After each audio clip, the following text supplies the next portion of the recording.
નમસ્કાર. આજકાલ ઘણા લોકો કોમન વાત કહે છે, ડૉક્ટર, હાર્ટની પમ્પિંગ પાવર ઓછી થઈ ગઈ છે અને હવે શું આ ફરી ઇમ્પ્રૂવ થઈ શકે છે? અને જ્યારે ટુડે ઇકોનો રિપોર્ટ આવે છે અને એમાં લખાયેલું હોય છે લો ઇજેક્શન ફ્રેક્શન કે રિડ્યુસ પમ્પિંગ ફંક્શન, ત્યારે નેચરલી બીક લાગવાની શરૂ થઈ જાય છે. પણ સૌથી પહેલાં આ સમજવું બહુ જરૂરી છે કે હાર્ટની પમ્પિંગ પાવર શું છે. આપણું હાર્ટ એક પંપની જેમ કામ કરે છે. હાર્ટનું સૌથી ઇમ્પોર્ટન્ટ ચેમ્બર હોય છે લેફ્ટ વેન્ટ્રિકલ. જ્યારે આ કોન્ટ્રેક્ટ થાય છે ત્યારે એ બ્લડને આખી બોડીમાં પંપ કરે છે.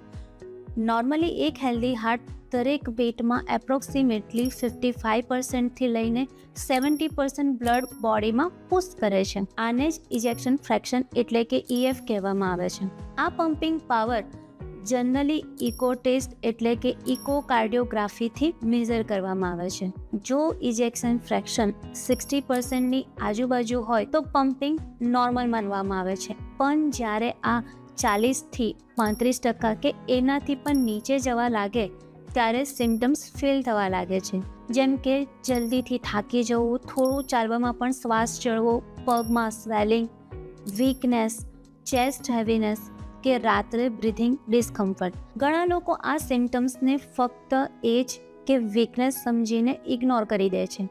હવે સવાલ આવે છે, પમ્પિંગ પાવર ઓછું કેમ થઈ જાય છે? સૌથી કોમન રીઝન હોય છે હાર્ટ અટેક. જ્યારે હાર્ટને બ્લડ સપ્લાય આપતી આર્ટરીઝ બ્લોક થવા લાગે ત્યારે હાર્ટ મસલ્સને ઓક્સિજન અને ન્યુટ્રિશન ઓછું મળે છે અને જો હાર્ટ મસલ્સનો કોઈ પાર્ટ ડેમેજ થઈ જાય તો એની પમ્પિંગ કેપેસિટી રિડ્યુસ થઈ શકે છે.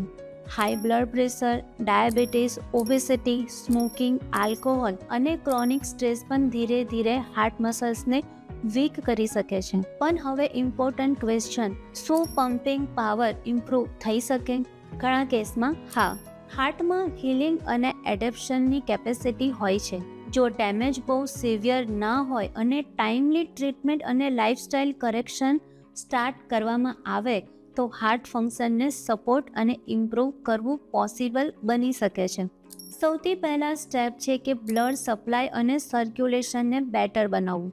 જો આર્ટરીઝમાં બ્લોકેજીસ કે પુઅર સર્ક્યુલેશન કન્ટિન્યુ રહેશે તો હાર્ટ રિકવરી ડિફિકલ્ટ બની જશે. એટલે ડાયાબિટીસ, બીપી અને કોલેસ્ટ્રોલને અગ્રેસિવલી કંટ્રોલ કરવું બહુ ઇમ્પોર્ટન્ટ હોય છે. બીજી ઇમ્પોર્ટન્ટ વસ્તુ છે ફિઝિકલ એક્ટિવિટી. પણ અહીં એક કોમન મિસ્ટેક થાય છે. ઘણા લોકો સડનલી હેવી જીમ કે ઇન્ટેન્સ એક્સરસાઇઝ સ્ટાર્ટ કરી દે છે.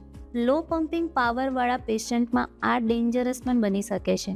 હાર્ટ પેશન્ટ માટે supervised walking, light aerobic activity અને બ્રીથિંગ એક્સરસાઇઝ વધારે સેફ અને બેનિફિશિયલ માનવામાં આવે છે. રેગ્યુલર વોકિંગ સર્ક્યુલેશન ઇમ્પ્રૂવ કરે છે અને ગ્રેજ્યુઅલી હાર્ટ મસલને સપોર્ટ કરી શકે છે. ડાયટ પણ બહુ ઇમ્પોર્ટન્ટ રોલ પ્લે કરે છે. આજકાલ processed food, refined oil, excessive sugar અને એક્સેસિવ ફ્રાઇડ ફૂડ બોડીમાં ઇન્ફ્લામેશન વધારે છે. આ બ્લડ વેસલ અને હાર્ટ બંનેને સ્ટ્રેસ આપે છે. Fresh vegetables, fruit, fibre rich food અને બેલેન્સ્ડ મીલ હાર્ટ રિકવરીમાં સપોર્ટ કરી શકે છે.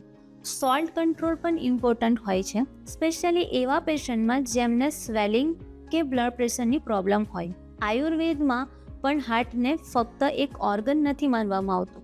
એ સર્ક્યુલેશન, ડાયજેશન અને સ્ટ્રેસ બેલેન્સને પણ ઇક્વલી ઇમ્પોર્ટન્ટ માનવામાં આવે છે. જ્યારે બોડીમાં આર્મ એટલે કે ટોક્સિન્સ અને ક્રોનિક ઇન્ફ્લામેશન એક્યુમ્યુલેટ થવા લાગે છે ત્યારે બ્લડ વેસલ અને હાર્ટ ફંક્શન્સ બંને અફેક્ટ થઈ શકે છે. એટલે યોગા, પ્રાણાયામ અને સ્ટ્રેસ મેનેજમેન્ટ હાર્ટ રિકવરીમાં હેલ્પફુલ માનવામાં આવે છે. ડીપ બ્રીથિંગ એક્સરસાઇઝ, ઓક્સિજનેશન અને રિલેક્સેશન ઇમ્પ્રૂવ કરવામાં હેલ્પ કરી શકે છે. અને એક વસ્તુ જે ઘણા લોકો ઇગ્નોર કરે છે, સ્લીપ. પુઅર સ્લીપ અને chronic stress continuously stress hormones વધારે છે જે હાર્ટ રિકવરીને સ્લો કરી શકે છે.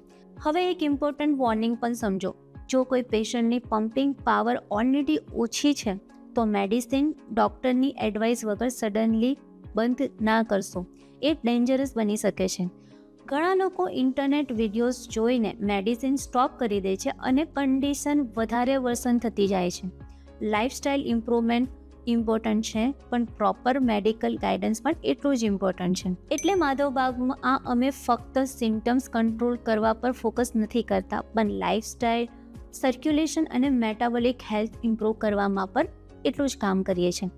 જો તમને લો ઇજેક્શન ફ્રેક્શન, બ્રેથલેસનેસ, સ્વેલિંગ કે ફટીગ જેવી પ્રોબ્લેમ થઈ રહી હોય તો એને ઇગ્નોર ના કરો. અને જો તમને સમજવું હોય કે નેચરલી હાર્ટ હેલ્થ અને સર્ક્યુલેશનને કઈ રીતે સપોર્ટ કરી શકાય, તો તમે તમારા નિયરેસ્ટ માધવબાગ ક્લિનિક કે હોસ્પિટલમાં વિઝિટ કરી શકો છો, અથવા નીચે આપેલા નંબર પર કોન્ટેક્ટ કરીને ગાઈડન્સ લઈ શકો છો.